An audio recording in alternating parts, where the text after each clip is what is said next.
Alors allons-y.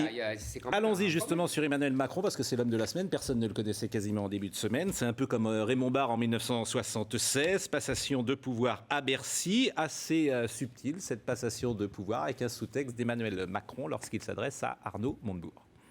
Je retiendrai presque en clin d'œil de tous les débats que nous avons eus et qui nous amènent de manière un peu étonnante finalement à nous retrouver dans cette situation aujourd'hui. L'illustration parfaite de cette phrase d'Oscar Wilde que j'aime beaucoup et qui souvent m'accompagne. Quand les gens sont de mon avis, j'ai l'impression de m'être trompé.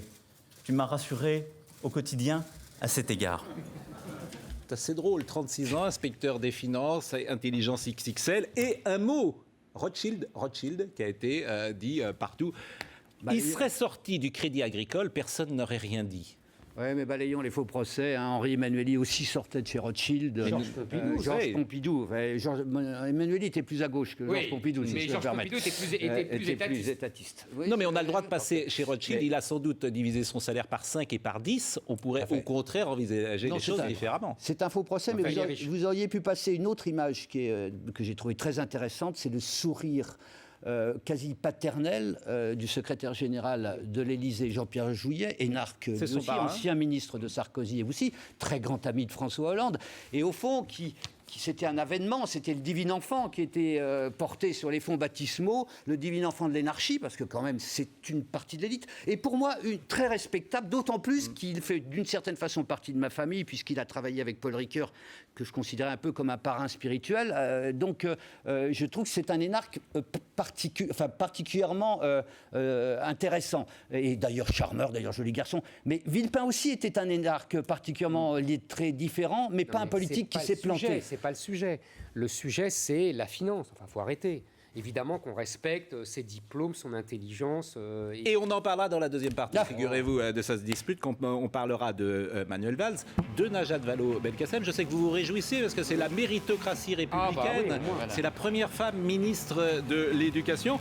Et puis on vous rappellera vos prédictions, monsieur Nostradamus. Vous avez tiré un penalty, vous avez frappé à côté. C'est quand même ennuyeux. Je vous rappelle que l'Allemagne a gagné. J'ai vu. Ça m'a pas échappé. Pas tout l'été, vous avez dit que c'était l'Argentine qui avait gagné. Non, c'est l'Allemagne. Éric Zemmour, mais on en parlera tout à l'heure. Deuxième partie. Vous avez une conception de l'été très extensive. Deuxième partie dans quelques minutes.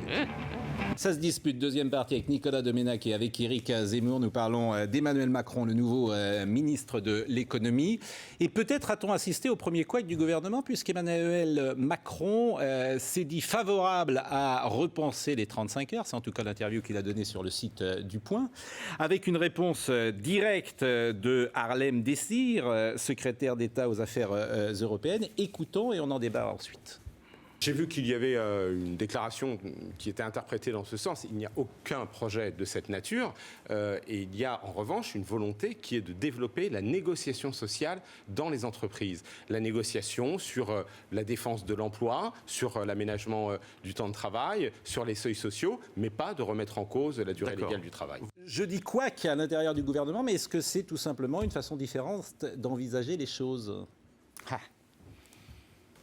Zemmour, allez-y, puisque je vous sens déchaîné contre... Non, pas du tout. Parce que là, on est sur le fond.